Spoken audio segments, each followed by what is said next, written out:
ನಮ್ಮ ಉತ್ತರ ಕರ್ನಾಟಕದ ಸ್ಪೆಷಲ್ ಪಲ್ಯ ಬದ್ನೆಕಾಯಿ ಅಂದರೆ ಎಣ್ಣೆಗಾಯಿ ಅಂತ ಹೇಳ್ತಾರೆ. ಹಾಗಾದರೆ ನೋಡೋಣ ರೆಸಿಪಿ. ಇವಾಗ ತುಂಬ ಈಸಿ ರೆಸಿಪಿ, ನಾನು ಜಾಸ್ತಿ ಮಸಾಲ ಯೂಸ್ ಮಾಡಿಲ್ಲ. ಕಡಲೆ ಬೀಜ ಹುರ್ಕೊಂಡು ಬಿಡಬೇಕು, ಜಾಸ್ತಿ ಕಪ್ಪು ಮಾಡಬಾರ್ದು. ಹುರ್ಕೊಂಡಾಗದ್ಮೇಲೆ ಅದೆಲ್ಲ ಒಂದು ಪ್ಲೇಟಿಗೆ ಹಾಕಿಬಿಟ್ಟು ಆರಕ್ಕೆ ಬಿಡಬೇಕು. ಆಮೇಲೆ ಸಿಪ್ಪೆ ಎಲ್ಲ ತೆಗೆದು ಮಿಕ್ಸಿ ಜಾರಲ್ಲಿ ಹಾಕಬೇಕು. ಇದರಲ್ಲಿ ಏನೇನು ಬೆರೆಸ್ಬೇಕಂದ್ರೆ ಅದ್ರಕ್ ತೊಗೊಂಡಿದ್ದೀನಿ ನಾನು, ಶುಂಠಿ, ಬೆಳ್ಳುಳ್ಳಿ, ಅರಿಶಿಣ, ಉಪ್ಪು, ಖಾರ ಎಷ್ಟು ಬೇಕು ನಿಮಗೆಷ್ಟು, ಜೀರಿಗೆ, ಧನಿಯಾ 2 ಸ್ಪೂನ್, ಸ್ವಲ್ಪ ನೀರು ಹಾಕಿ ಗ್ರೈಂಡ್ ಮಾಡ್ಕೊಂಡ್ಬಿಡಿ. ತುಂಬ ಸಣ್ಣ ಆಗಿರಬೇಕು. ಓಕೆ, ಒಂದು ಬೌಲಲ್ಲಿ ತೆಕ್ಕೊಂಡ್ಬಿಡಿ ಇದೆಲ್ಲ.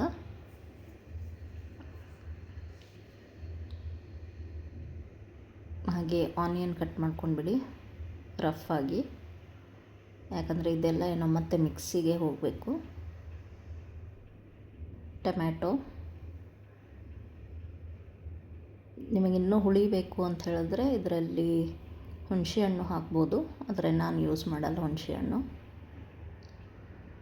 ಸ್ವಲ್ಪ ಹಣ್ಣಾಗಿರೋದೇ ಟೊಮ್ಯಾಟೊ ಹಾಕಬೇಕು.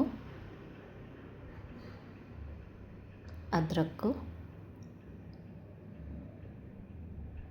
ಮತ್ತು ಬೆಳ್ಳುಳ್ಳಿ ಕೂಡ.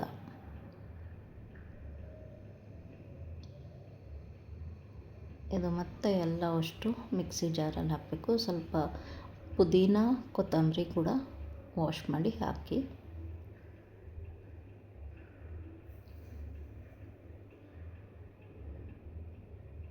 ಬದನೆಕಾಯಿ ಈ ಥರ ಸೀಳಬೇಕು, ಈ ಥರ ಕಟ್ ಮಾಡಬೇಕು.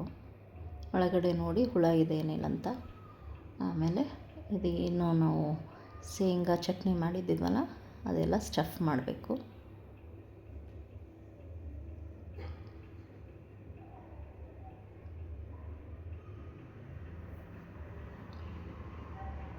ಒಂದು ಕಡಾಯಿ ತಗೊಂಡು ಅದರಲ್ಲಿ ಎಣ್ಣೆ,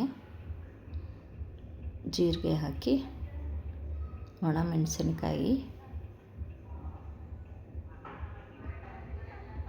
ಕರಿಬೇವು,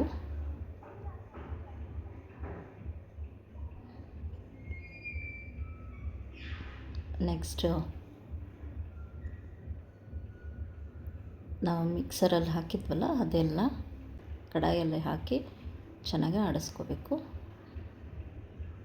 ಉಪ್ಪು ಮತ್ತು ಖಾರ ಕಡಿಮೆ ಇದ್ದರೆ ಬೆರೆಸ್ಕೊಂಡ್ಬಿಡಿ. ಈ ಥರ ಕಲರ್ ಚೇಂಜ್ ಆಗುತ್ತೆ ಸ್ವಲ್ಪ. ನಾನು ಮೇಲೆ ಮುಚ್ಚಿ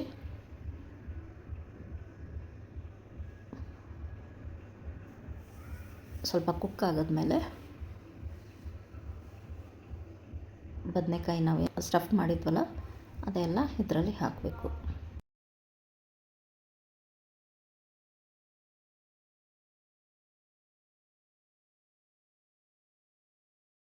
ಸ್ವಲ್ಪ ಮೇಲೆ ಕೆಳಗೆ ಮಾಡಿ ಇದರಲ್ಲಿ ನೀರು ಹಾಕಬೇಕು.